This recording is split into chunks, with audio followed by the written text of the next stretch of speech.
Hi friends, आज शुरू करते हैं what are the odd fan fiction के पार्ट 12। स्टोरी शुरू करने से पहले कुछ कहना चाहती हूँ। प्लीज़ आप लोग कमेंट कीजिए, मुझे पता चलेगा कि मेरा स्टोरी कैसा है, कि मैं कैसे एक्सप्लेन करती हूँ। आप लोगों के कमेंट से ही मैं सीखती हूँ कहाँ पर मैंने कुछ गलतियाँ की है या नहीं। प्लीज़ कमेंट कीजिए और आप लोग सब्सक्राइब प्लीज़ कर दीजिए। जो लोग सब्सक्राइब किए हैं उन लोगों के लिए थैंक यू, और जो लोग नहीं किए हैं तो प्लीज़ सब्सक्राइब कर दीजिए। Thank you. अब स्टोरी शुरू करते हैं। पिछले पार्ट में हमने सुना था कि जान ने इब्बो को एक सेकंड चांस दे दी थी। अब आगे की स्टोरी। इब्बो ने रात का डिनर बनाया था, सब मिल बैठकर खा रहे थे। अब कोई ऑकवर्डनेस नहीं था कि जान भी अब अनकंफर्टेबल नहीं था कि इब्बो के साथ। तो तीनों बैठकर सिर्फ आराम से खाना खाते हैं। तो सीन खाना खाने के बाद अपने रूम में सोने के लिए चला जाता है। जान और इब्बो दोनों लिविंग रूम में बैठकर बातें कर रहे थे। इब्बो जान के लिए चाय का कप देते हुए कहता है, खाना कैसा था? जान चाय के कप लेते हुए कहता, पहले की तरह। कहता है, तुम्हें टेस्ट अभी भी याद है? तो जान अपना स्वाद हिलाता हुआ कहता है, ऐसी बात नहीं है, मैं भूल गया था मगर फिर से याद आ गया। ये कहकर हंसने लगता है। अभी जान पूरी तरह कंफर्टेबल है कि इब्बो उसके पास बैठा हुआ है, उसे कंफर्टेबल सी बातें कर रहा है।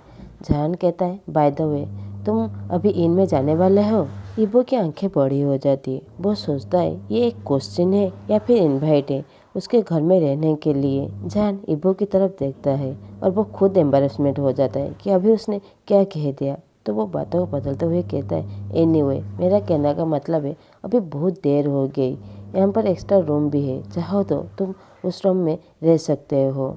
इब्बो पूरी तरह स्टन्ड हो जाता है। उसका हार्ट क्रेजी की तरह बीट करने लगता है क्योंकि आज उसका प्यार उसे यहाँ पर रहने के लिए कह रहा है, एक ही घर में, एक ही एटमॉस्फेयर में। वो बहुत ज़्यादा खुश था कि अभी जान नर्वस नहीं है उसके साथ। 5 साल पहले हम लोग सेपरेट हुए थे मेरी गलती के वजह से, मगर आज मेरा प्यार, मेरी जान मुझे यहाँ पर रहने के लिए कह रहा है, मुझे एक चांस दिया है। वो बहुत ज़्यादा खुश हो जाता है। इब्बो आज बहुत ज़्यादा खुश है, जिसे वो उसकी सारी दुनिया उसके हाथ में आ गया है। इब्बो कहता है, ऑफ कोर्स मैं बस मैनेजर को कॉल करके बता देता हूँ कि मैं यहाँ पर रहने वाला हूँ। इब्बो गेस्ट रूम के अंदर चला जाता है और अपने मैनेजर को कॉल करते हुए कहता है, चैन का मैं आज यहीं पर ही रहने वाला हूँ। तो चैन कहता है, कोई बात नहीं, तुम रह सकते हो मगर जल्दी आ जाना, नहीं तो आज दोपहर की तरह तुम्हें डायरेक्टर से डांट पड़ेगा। इब्बो हंसने लगता है क्योंकि ये फर्स्ट टाइम था कि वो किसी वक्त पर परफेक्ट टाइम पर नहीं पहुंच पाया। तो वो प्लेफुल वॉइस में कहता है, एस चैन का। तो चैन कहता है, ठीक है, जान को मेरी तरफ से हाय कह देना। इब्बो पूरी तरह सरप्राइज हो जाता है और कहता है, क्या आपको कैसे पता चला? तो चैन हंसने लगता है और कहता है, जस्ट गेस कर लिया। एनीवे मैं बहुत ज़्यादा खुश हूँ कि तुमने उसे ढूंढ लिया। तो इब्बो अपने आप को बहुत प्राउड फील करता है और कहता है, प्लीज़ चैन का ये बात किसी को मत बताना, क्योंकि मैंने उसे प्रॉमिस किया है ये बात किसी को नहीं बताने के लिए, क्योंकि वो उस इंडस्ट्री में दोबारा नहीं जाना चाहता।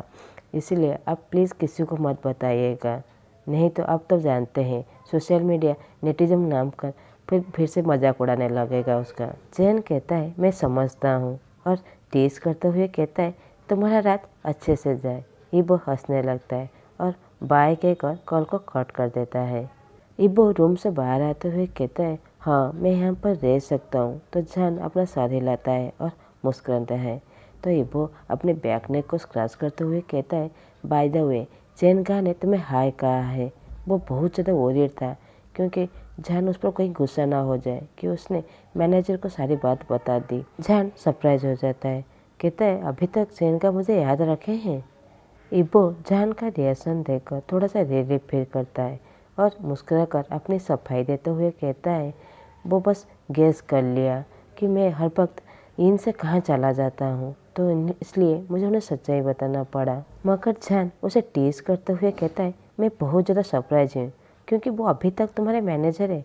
मुझे लगा तुम्हारे ब्राइटनेस के वजह से कहीं टायर्ड होकर तुम्हें छोड़कर ना चले गए हो। इब्बो सरप्राइज होते हुए कहता है, ओए। तो जान चकल्स करने लगता है और वो एक्साइटेड होते हुए कहता है, मैं भी उनसे मिलना चाहता हूँ।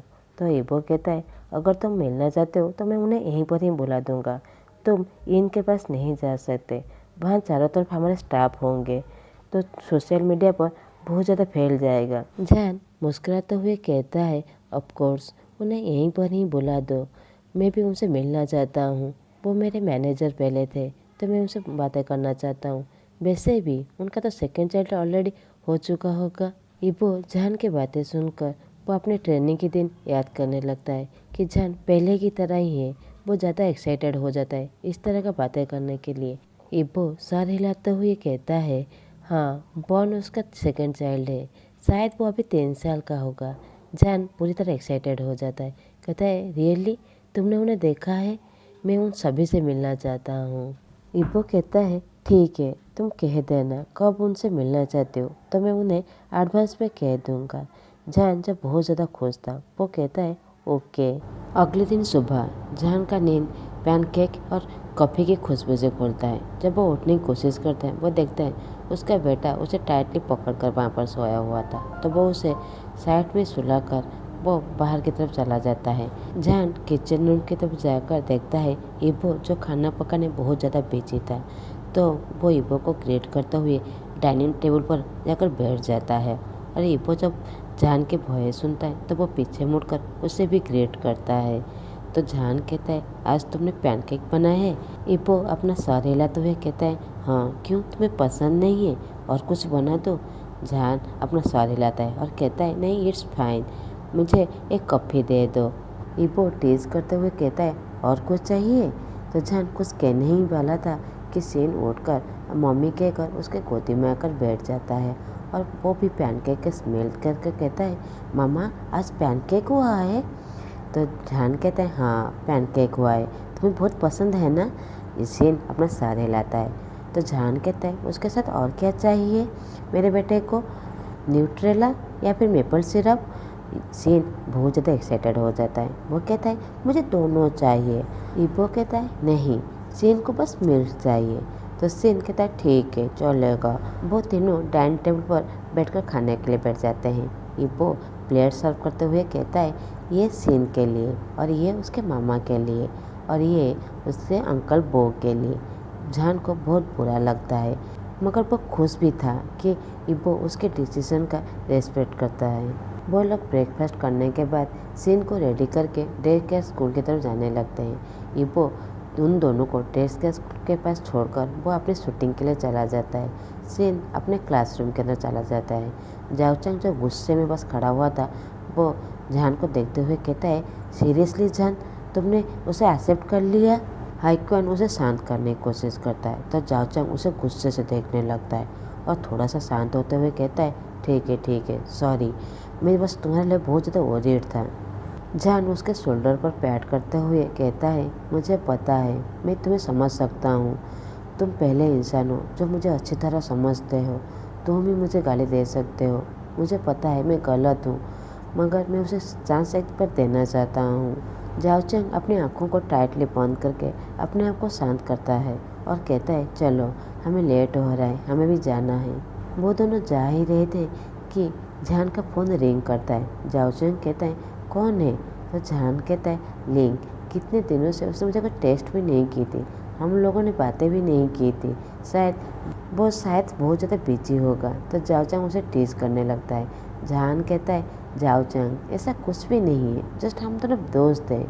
और वो ऐसा कहकर वो फ़ोन को उठा लेता है। लिंग ग्रीट करते हुए कहता है, तुम कैसे हो? तो जहान ग्रीट करते हुए कहता है, मैं पूरी तरह ठीक हूँ, तुम कैसे हो? तो लिंग कहता है, मैं भी पूरी तरह ठीक हूँ, वैसे ही वो गधा तुम्हें अभी हरासमेंट तो नहीं कर रहा है?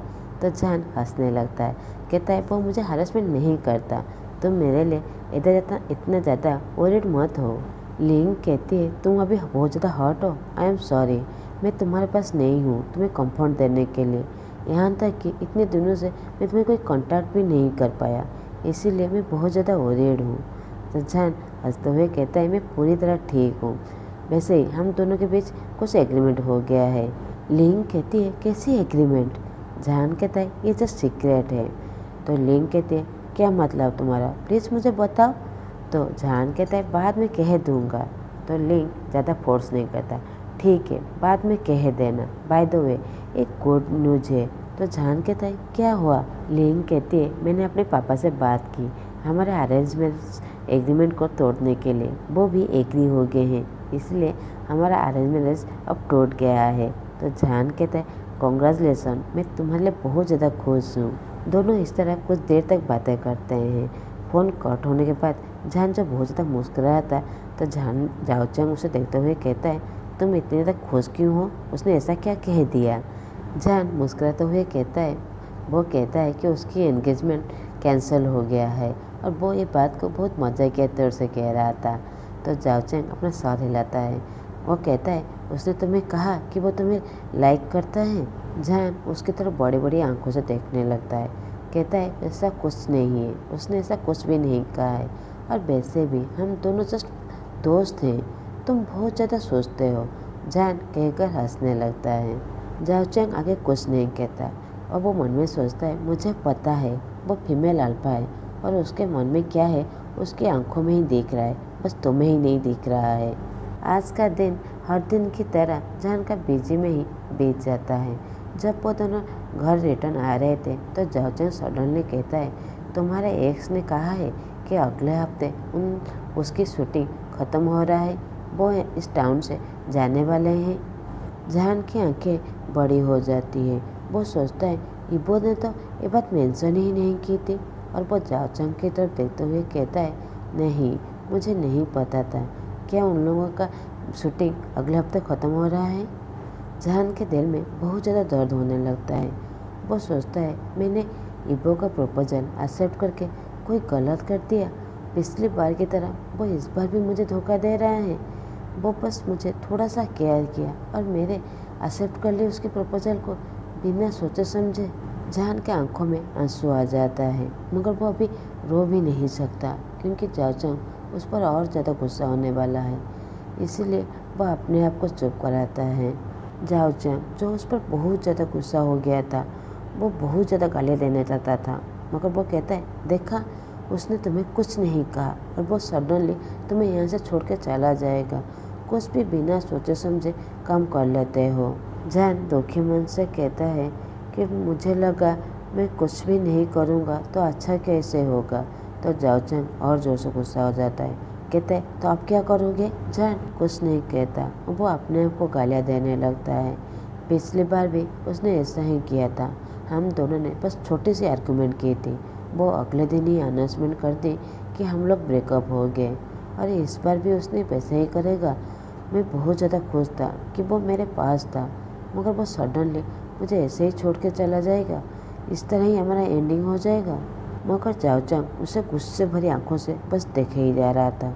तो जान को जैसे ही एहसास होता है तो वह दुखी मन से सर झुकाते हुए कहता है मुझे लगता है मुझे उससे बात करनी चाहिए।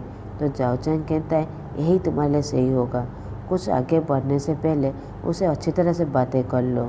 जाओ चंग इबो से नफरत नहीं करता था, मगर वो जान से बहुत ज़्यादा प्यार करता था। वो नहीं चाहता था उसका दोस्त फिर से ऐसे दर्द में गुजरे जो 5 साल से वो गुजर रहा है। वो सिंगल मदर है, अपने बेटे के लिए वो अकेला ही सब कुछ किया है। वो कुछ दिनों से देख रहा था कि उसका दोस्त कितना ज़्यादा दुखी था, और वो पिछले हफ्ते ही उसे पास जब गया था वो कितनी ज़्यादा रो रहा था। वो नहीं चाहता था वो फिर से आकर कोई एडवांटेज ले ले और वो फिर से उसे दुखी देकर वो वहाँ से चला जाए। जान उसकी तरफ देखते हुए कहता है थैंक यू चेंग। जाओ चेंग जो उस पर बहुत ज़्यादा गुस्सा था, वो मुस्कुराहट के साथ कहता है तुम्हारा डिसीज़न जो भी होगा मैं तुम्हें फुल सपोर्ट करूँगा। मुझे पता है तुम्हारा डिसीज़न गलत है, फिर भी तुम जो भी रिजल्ट होगा मैं उसके तुम्हारे साथ खड़ा रहूँगा, मगर मेक श्योर तुम पहले सारी बातें क्लियर कर लो कुछ भी आगे बढ़ने से पहले। वो दोनों डे केयर स्कूल के पास पहुँच जाते हैं। उस वक्त ऑलरेडी 6 बज चुका था। डे केयर स्कूल के सामने तीनों बच्चे उनका इंतज़ार कर रहे थे। जैसे ही वो अपने मामा को देखते हैं वो बच्चे अपने मामा के पास दौड़ के आकर उनके गले लग जाते हैं। जान अपने बेटे को देखकर मुस्कुराता है, मगर सामने जब इबो को देखता है उसकी हंसी जैसे कहीं गायब हो गया था। मगर इबो जो उसे देखकर बहुत ज़्यादा मुस्कुराता है, मगर जैसे ही उसे एहसास होता है कि जान ज़्यादा दुखी है तो वो उसकी खुशी भी कहीं जैसे गायब हो गया था। वो उसे पूछना चाहता था, मगर वो सोचता है पहले घर जाकर वो उसे पूछ लेगा। इब्बो अपनी उंगली देते हुए कहता है, सीन चलो अब घर चलते हैं। तो सीन बहुत ज़्यादा खुश होकर अंकल का हाथ पकड़कर वो भी चलने लगता है। जाओ चंग जब पीछे से उन्हें देख रहा था, वो अपने दोस्त के लिए बहुत ज़्यादा वरीड था। वो सोचता है पता नहीं आगे क्या होगा। वो लोग जैसे ही घर पहुंचते हैं तो जान और सीन बेडरूम की तरफ चले जाते हैं और इब्बो किचन रूम की तरफ चला जाता है कुछ डिनर बनाने के लिए। कुछ देर बाद जान और सीन इब्बो के पास आते हैं तो इब्बो देखता है जान बहुत ज़्यादा दुखी है, तो वो बहुत ज़्यादा वरीड हो जाता है। वो सीन की तरफ देखते हुए कहता है, सीन तुम जाकर लिविंग रूम में खेलो, मैं कुछ देर खाना पकाने के बाद मैं तुम्हारे पास आता हूँ खेलने के लिए। तो सीन वो चला जाता है। इब्बो इमीडिएटली पूछता है, तुम्हें कोई प्रॉब्लम है? तो जान पहले इनकार कर देता है, कोई प्रॉब्लम नहीं है, मगर फिर हिम्मत करके कह ही देता है कि तुम्हारी शूटिंग कब फिनिश होने वाला है। इब्बो नॉर्मली कहता है, नेक्स्ट वीक। क्यों, कुछ हुआ है क्या? जान अपना सर झुका देता है और बहुत धीरे धीरे कह रहा था, तो फिर यही सच है कि वो यहाँ से चला जाएगा। उसने कहा था वो प्रूव करना चाहता है, मगर वो इस तरह प्रूव करेगा। वो कुछ भी क्लियर नहीं किया हम दोनों के बीच, और वो यहाँ से जाने वाला है पिछली की बार की तरह। इब्बो समझ जाता है वो उसके लिए वरीड है। इब्बो मुस्कुराते हुए कहता है, मैं यहाँ पर कुछ दिनों के लिए छुट्टी में रहने वाला हूँ। मैंने कुछ दिनों से छुट्टी नहीं लिया है, तो मैं यहाँ पर ऑलरेडी बातचीत कर ली है, तो मैं यहाँ पर कुछ दिन रहने वाला हूँ। जान इब्बो की तरफ देखते हुए कहता है, ओ आई सी। जान ऐसे प्रिटेंड करता है जैसे उसे कोई फर्क नहीं पड़ता, मगर उसका दिल जैसे खुशी से पागल हो रहा था कि इब्बो और कुछ दिन तक यहाँ पर रहने वाला है। इब्बो बड़ी सी मुस्कुराहट देते हुए कहता है, इसलिए तो मैंने कहा था कि मुझे अपने आप को प्रूव करने के लिए सेकंड चांस देने के लिए इस बार मैं अपना प्रॉमिस कभी भी नहीं तोड़ूंगा। और वो खाना पकाने में लग जाता है और हमें कुछ फ्लैशबैक दिखाया जाता है जहाँ पर इब्बो जो 18 साल का है वो कोको कोला कैन के रिंग को लेकर जान के लेफ्ट रिंग फिंगर में पहनाते हुए कहता है, जब हम दोनों फेमस हो जाएंगे, मैं ढेर सारा पैसा कमा लूँगा, तो मैं तुम्हारे लिए एक ब्यूटीफुल सा रिंग खरीदूँगा, हम दोनों शादी कर लेंगे और हमारे बच्चे भी होंगे। जान जो 18 साल का है वो मुस्कुराते हुए कहता है, सच्ची में तुम करोगे? इब्बो एनर्जेटिक से मुस्कुराते हुए कहता है, हाँ मैं करूँगा, इसमें कोई डाउट भी नहीं है। जान जो पास्ट की बातें सोच रहा था तो इब्बो उसे सडनली कहता है, अब तुम बेटर फील कर रहे हो? और उसे टीज करते हुए कहता है, सॉरी मेरी वजह से तुम बहुत ज़्यादा वरीड हो गए, मैं तुम्हें पहले कह देता तो तुम इतने ज़्यादा दुखी नहीं होते। जान कहता है, कौन वरीड है, मैं क्यों वरीड होऊंगा, मैं सीन के पास जा रहा हूँ। ये कहकर वो लिविंग रूम की तरफ चला जाता है। इब्बो उसका रिएक्शन देखकर मुस्कुराते हुए कहता है, ये कितना ज़्यादा क्यूट है। आज का पार्ट हम यहीं पर ही ख़त्म करते हैं। आप लोगों को मेरा एक्सप्रेशन अच्छा लगे तो प्लीज़ लाइक, कमेंट और सब्सक्राइब कर दीजिएगा। Thanks for watching.